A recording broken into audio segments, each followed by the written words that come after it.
समझ करके बोले। ज्ञानी मारे ज्ञान से तो अंग अंग भिद जाए, और मूर्ख मारे लाठी से तो फूट खपड़िया जाए। इसलिए ज्ञानी ज्ञान से मारता है।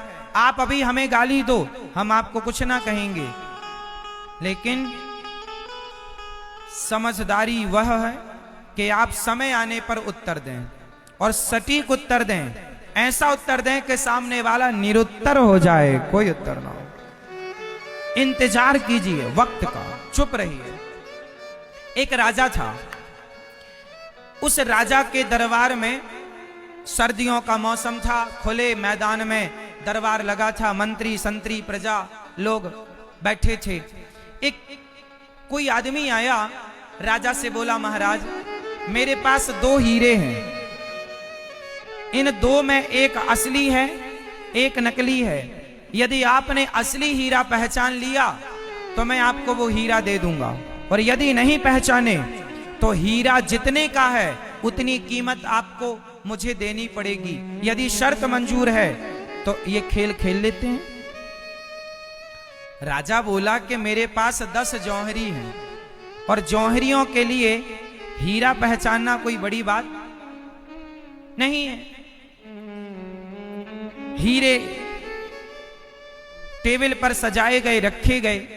2 हीरे थे, एक से वजन, एक सी कटिंग, एक सी चमक, एक सा उनका आकार आकृति, सब एक सा।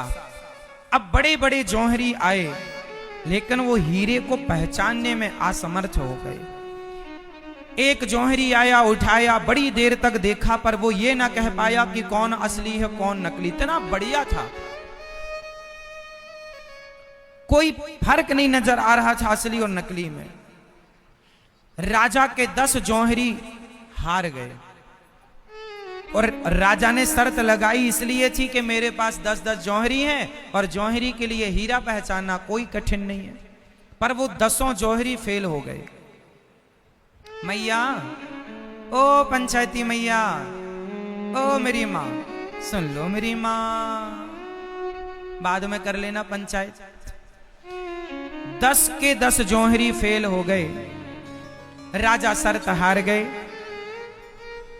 राजा ने मंत्री को कहा कि ठीक है, शर्त हार गए हैं, जितनी कीमत है हीरे की वो इस आदमी को दे दिया जाए। तभी पीछे से एक अंधा आदमी आया, महाराज एक मौका मुझे दो, मैं बताऊंगा कि असली कौन और नकली कौन। राजा बोले, क्यों अपना मजाक उड़वाते हो? बड़ी बड़ी आंखों वाले तो पहचान ना पाए, तुम तो अंधे हो। अंधा आदमी कैसे पहचानेगा कि असली हीरा और नकली हीरा? अब अंधा बोला, महाराज सूरदास जी ने कहा, एक मौका तो दो, क्या बिगड़ जाएगा आपका? कुछ नहीं बिगड़ना, शर्त तो हार ही गए हो, एक मौका दे दोगे शायद जीत जाओ। राजा को लगा चलो कह रहा है दे देते हैं मौका।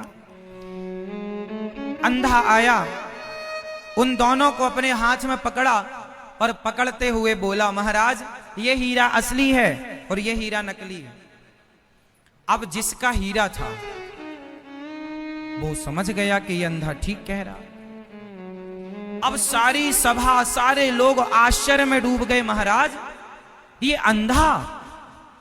राजा ने जौहरी से पूछा, क्यों, ये सही कह रहा? हाँ महाराज ये एकदम सही कह रहा, ये असली और ये नकली है। अब राजा बाजी जीत गए, पर सारी समाज को अब ये जानना था कि इस अंधे ने कैसे पहचाना।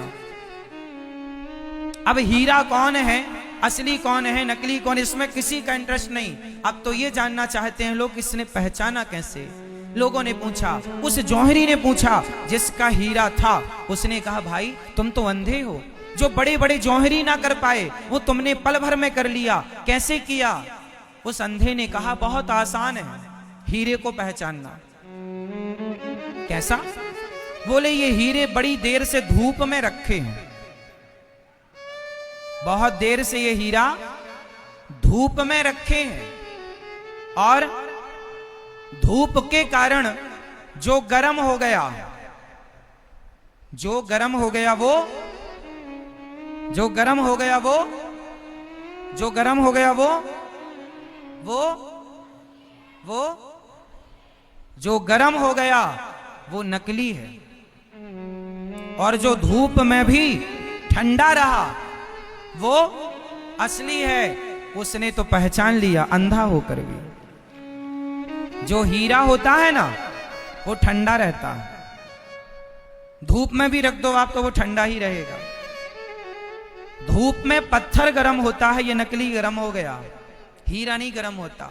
बस अब यहां आपको मैं समझाना ये चाहता हूं कि आप में से कुछ लोग बात बात पर गर्म हो जाते हैं, बात बात पर आपको गुस्सा आता है, बात बात पर आप गर्म हो जाते हैं। और याद रखना, जो जरा जरा सी देर में, हर छोटी सी विषम परिस्थिति में जो गर्म हो जाए वो पत्थर हो सकता है साहब।